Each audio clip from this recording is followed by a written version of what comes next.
عليكم ورحمة الله وبركاته. كل الحمد لله والصلاة والسلام على نبي المجتبى وأحمد المصطفى صلى الله تعالى عليه وآله وصحبه وأزواجه وأهل بيته وأحفاده أجمعين دائما أبدا إلى يوم الدين. بعد حمدي والصلاة فأعوذ بالله من الشيطان الرجيم. بسم الله الرحمن الرحيم. الله ولي الذين آمنوا يخرجهم من الظلمات إلى النور والذين كفروا أولياؤهم الطاغوت يخرجونهم من النور إلى الظلمات أولئك أصحاب النار هم فيها خالدون. صدق الله العظيم وصدق رسوله النبي الأمين الكريم من الشاهدين والشاكرين. ساری کل کی کل تعریفیں اللہ وحدہ لا شریک کے لیے سزاوار ہے، جو ہمارے آقا و مولا مختار کل سید کونین صلی اللہ علیہ وسلم کا پروردگار ہے۔ میں گواہی دیتا ہوں کہ نہیں ہے کوئی معبود برحق لائق عبادت سوائے اللہ جل مجدہ کے، اور میں یہ بھی گواہی دیتا ہوں کہ محمد عربی صلی اللہ تعالی علیہ وآلہ وسلم اللہ کے بندے اور خاص رسول ہے۔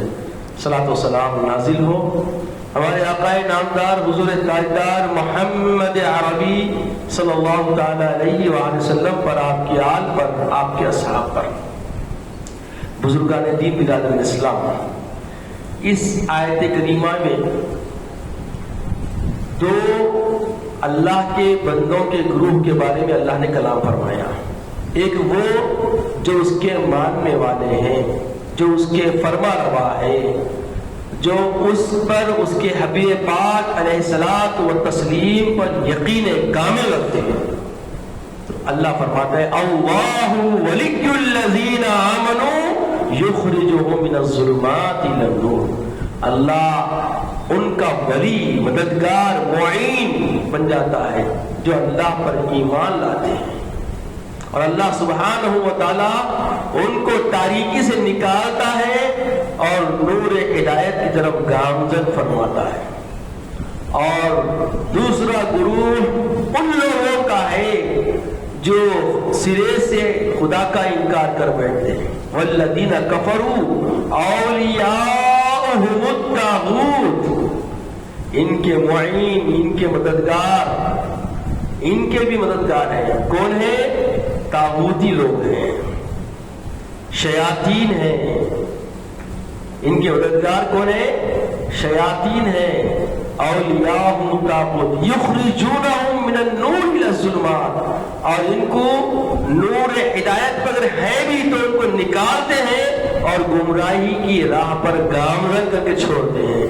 اور یاد رکھو، جو لوگ اپنے اولیاء طاغوت کو بنا لیتے ہیں ان کے لیے ہمیشہ ہمیشہ کے لیے ان کے لیے عذاب ہے دردناک۔ یہ لوگ خسارے میں ہیں۔ یخرجونہم من الظلمات من النور الی الظلمات اولئک اصحاب النار ہم فیہا خالدون، یہی جہنم والے ہیں اور جو ہمیشہ ہمیشہ اس میں رہیں گے۔ عزیزوں اور بزرگوں، اب آپ کے سامنے عملی زندگی، یہ دارالعمل جو ہے، جو ہمارے لیے اللہ کے حبیب نے فرمایا الدنیا سجل للمؤمنین، دنیا مومن کے لیے قید خانہ ہے، الجنت للکافرین، اور منکرین کے لیے جنت ہے۔ تو وہ جو چاہے حربے استعمال کرتے، کیوں کہ اللہ جل وعلا فرماتا ہے ان کی فہم و فکر و عمل و سنجیدگی، دل کی حرارت، سب چیزوں کے بارے میں اللہ نے محیط انداز میں بتا دیا۔ ختم اللہ علی قلوبہم وعلی سمعہم وعلی ابصارہم غشاوۃ ولہم عذاب عظیم۔ یہاں بھی تذکرہ بیان، ان کی اوصاف بیان تھے۔ اب ان کے اوصاف جو قرآن بیان کر رہا ہے، دری حال آپ دیکھ چکے ہیں کہ سارے جتنے بھی منکران ہیں، منکر دین ہیں، منکر خداوندی ہیں، انکار کرنے والے ہیں، ان کے دلوں پہ مہر ہے. جو بول رہے وہ سمجھ میں نہیں آ رہا، جو منہ سے نکال رہی ان کی سمجھ اور فکر سے بالکل کیا ہے، بالا تر ہے. ان کی فہم و فکر کام نہیں کر رہی ہے. کذاب جھوٹے بھی ہو کر اپنے آپ کو سچے کہلاتے ہیں، غلط ہو کر بھی اپنے آپ کو صحیح بتاتے ہیں، گمراہ ہو کر بھی اپنے آپ کو نور ہدایت پہ سمجھتے ہیں. تو یہ ان کا تصور ہے، یہ نیا نہیں ہے، یہ بلکہ بتا دیا گیا کہ ان کی سماعت پہ، ان کی بصارت پہ، ان کے دلوں پہ اللہ نے مہر کر دیا. یہ حق کو کبھی سن نہیں سکتے. ان پہ ایک طریقے کی تاریکی چھا گئی ہے، اللہ نے ان کے دلوں پہ مہر لگا دیا ہے اور ان کے لیے دردناک عذاب ہے.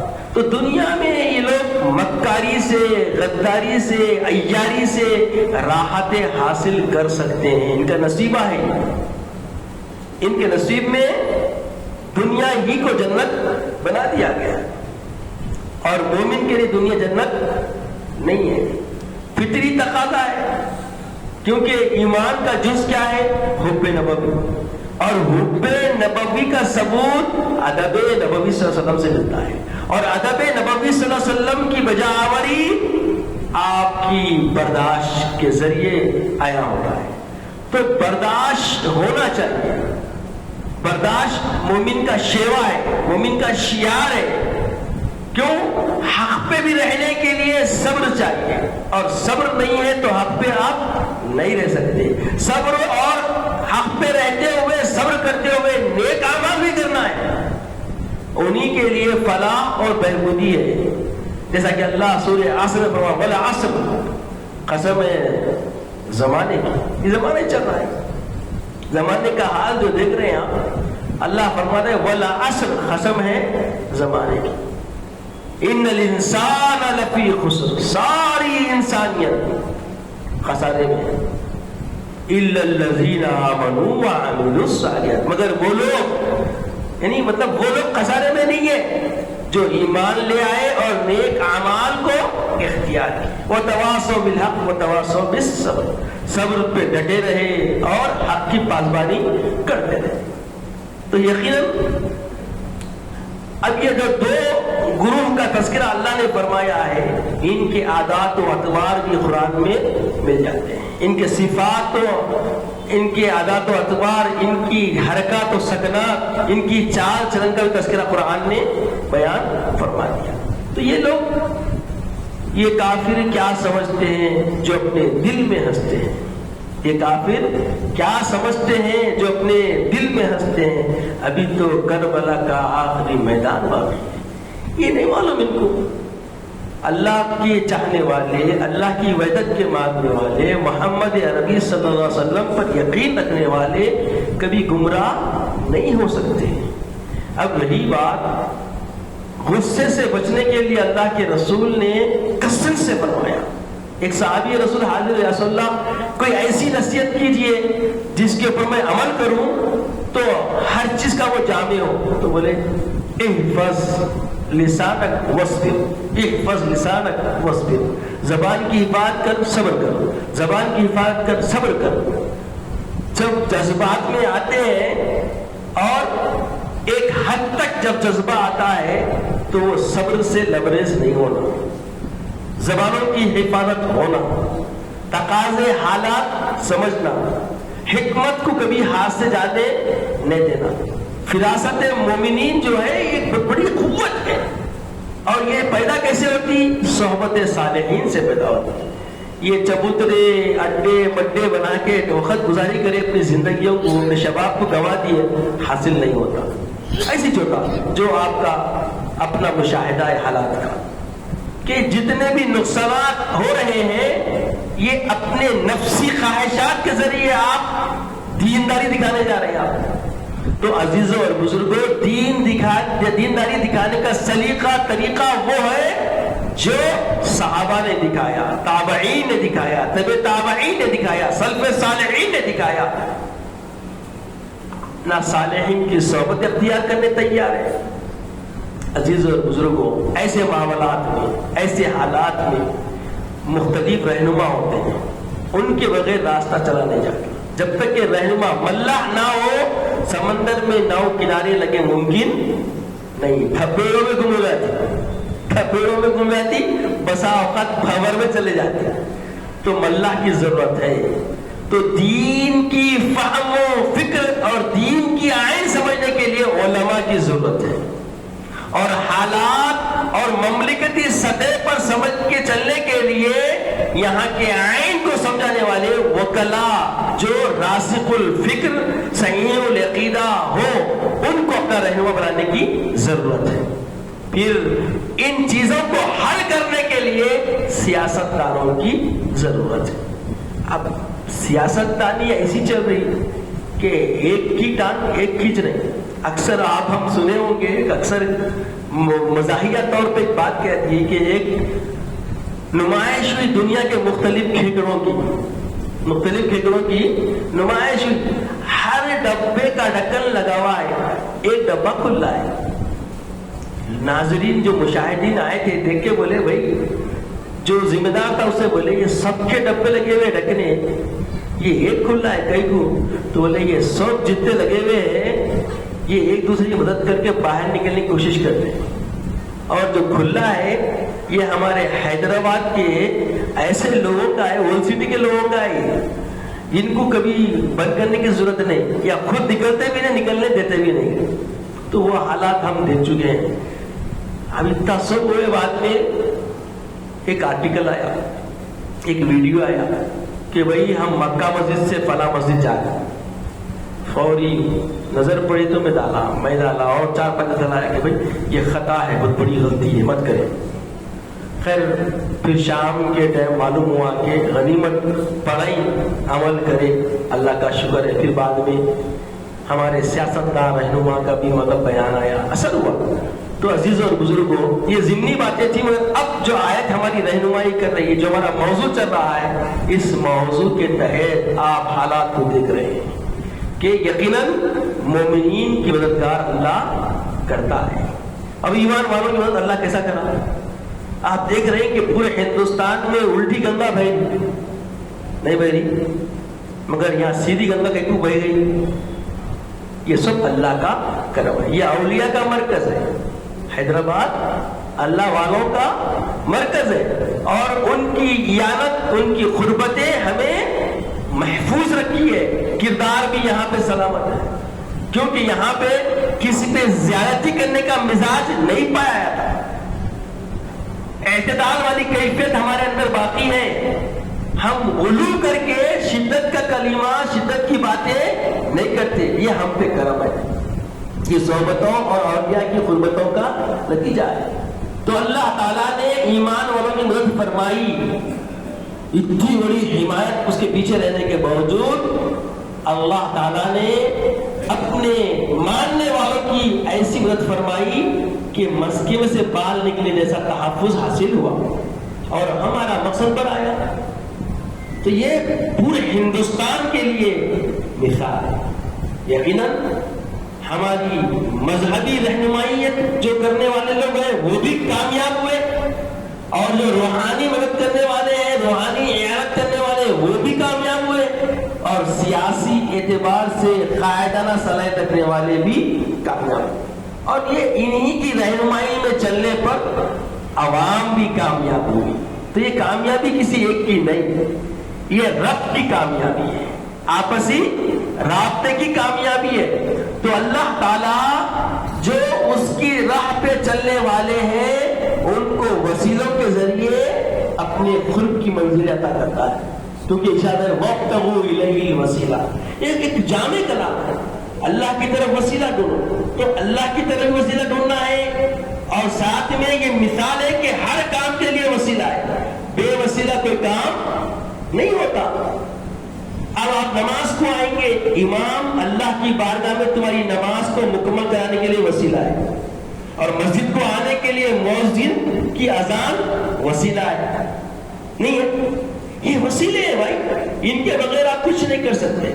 تو پتا چلا کہ وسیلوں والی ایک تحریک ہے، وہ ایمانی تحریک ہے، اسلامی تحریک ہے۔ اسلام میں وسیلوں کا بہت بڑا اہم رول ہے، اور غیروں کو اس کے بارے میں کیا معلوم؟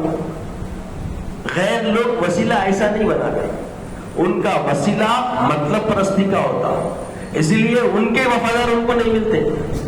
کیوں کہ طاغوت کا کام کیسا ہے؟ وہ لوگ سب کروا دیتے، جب نتیجہ مخالف میں آ گئے میں نہیں کرا بول دیتے۔ ایک واقعہ حضرت عبداللہ شاہ صاحب قبلہ رحمۃ اللہ علیہ اپنی کتاب میں نقل فرماتے ہیں، حکایت ہے کہ ایک بزرگ کو شیطان سے ملاقات ہو گئی۔ انہوں بولے بدماش، تو لوگوں میں قتل و غارت گیری کرتا، لوگوں میں نفاق کراتا، لوگوں میں جھگڑا و فساد کراتا، نکل معلوم۔ تو انہوں نے بولا حضرت یہ بھیجا اللہ مطلب میں ایسا میں کچھ بھی نہیں کرتا۔ نہیں کرتا، پھر کیسا ہوتا دنیا میں؟ ادھر آتا ہوں بتاتا ہوں۔ ساتھ میں لے گیا، لے آ کے گوشت کی دکان پہ، اکثر آپ سنے ہوں گے کیا ہے، مگر حضرت عبداللہ شاہ رحمۃ اللہ علیہ اپنی کتاب میں لکھی، لے آ کے گوشت کی دکان پہ ایک شہد کا ٹپکا لگایا تھا، دیوار پہ شہد کا ٹپکا لگا دیتا۔ جیسا شہد کا ٹپکا لگاتا وہاں مچھر آتا، مچھر کو کھانے کے لیے چھپکلی آتی، چھپلک، اور چھپلک جیسے ہی نیچے اترتی دکان والے کی پالی ہوئی ایک بلی رہتی، وہ بلی اس پہ جھپٹ پڑتی، اور جیسے بلی اس پہ جھپٹتی ایک گاہک گراہک خریدنے کے لیے گوشت آیا ہوا رہتا، اس کے ساتھ کتا رہتا، وہ کتا بلی پہ جھپٹتا، اور جیسا کتا بلی پہ حملہ کرتا دکان والا 70 سے دھکے مارتا اور کتا وہیں مر جاتا۔ تو یہ جو کتے والا رہتا انہیں چھرا اٹھا کے گوشت والے کو مار دیتا۔ اب دیکھیے اس کے بعد شیطان پوچھتا، بولو حضرت میرا کیا کرا؟ میں تو شہد کا ٹپکا لگایا، میں تو شہد کا ٹپکا لگایا۔ اب یہ جتنا بھی معاملہ رونما ہوا یہ خود انسان کر لیا، اس لیے بتایا گیا کہ ساری انسانیت خسارے میں، ساری انسانیت کہاں ہے؟ خسارے میں۔ اب یہ سب انسان تھے جو روڈ کے اوپر مختلف طریقے جو نظریات اسلامی بھی نہیں کر رہے تھے۔ تو یاد رکھیں اسلامی نظریہ کبھی دوسروں کے لیے درس بنتا، عبرت نہیں بنتا۔ بات سمجھے، بڑی ذمہ داری کی بات ہے۔ جب مسلمان نکلتے ہیں تو امن و سلامتی کا گہوارہ ہوتا ہے، اور تمہارے امن و سلامتی کے گہوارے کو مقدر کرنے کوئی آتا ہے تو خود بخود نمایاں ہو جاتا اور پکڑے آتا۔ تو ماشاءاللہ دیکھیں آپ 2-4 لوگوں کو پکڑ کے حوالے کر کے بتاتی ہے، دیکھو پیسفل طریقہ اسلام کا ہے، اور جو پیسفل رہتے ہیں اور ان کی مدد ان کی یاوری خود خالق فرماتا ہے، خود خالق فرماتا ہے۔ تو اور جو لوگ انکار کرنے والے ہیں خدا کے، ان کے مددگار کون ہیں؟ ان کے معین کون ہیں؟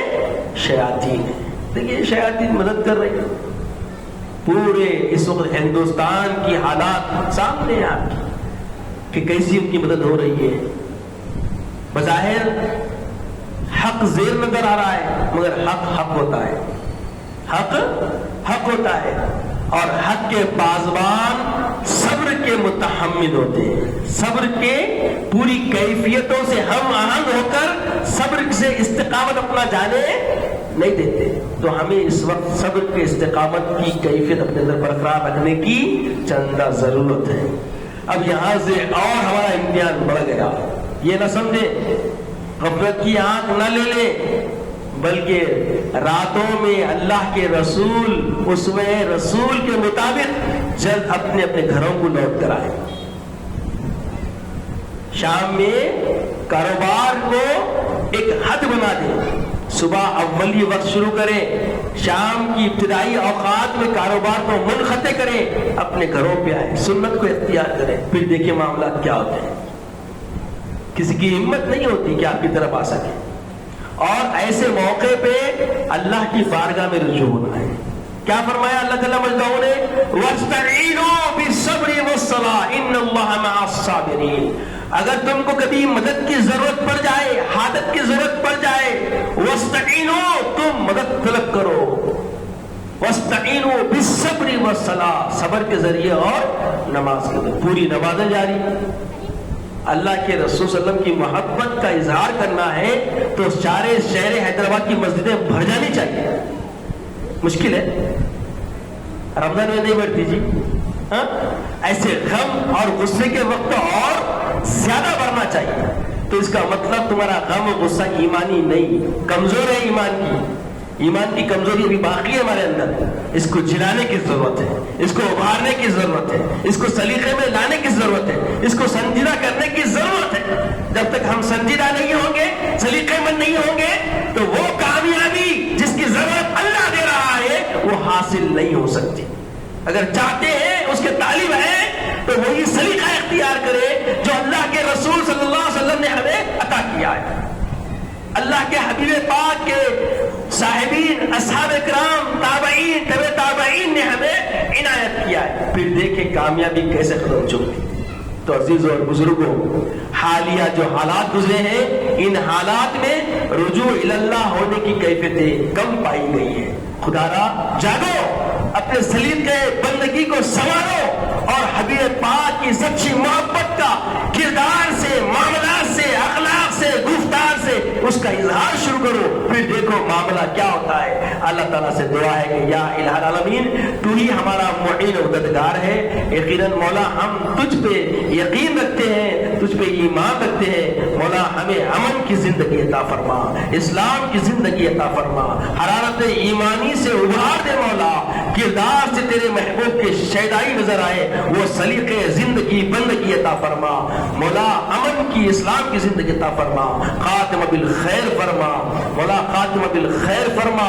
وقت رضا کلمت طیبہ عطا فرما. اپنے حبیب پاک صلی اللہ علیہ وسلم کا دیدار عطا فرما. سبحان اللہ و بحمدہ، سبحان اللہ العظیم والحمد للہ رب العالمین. جو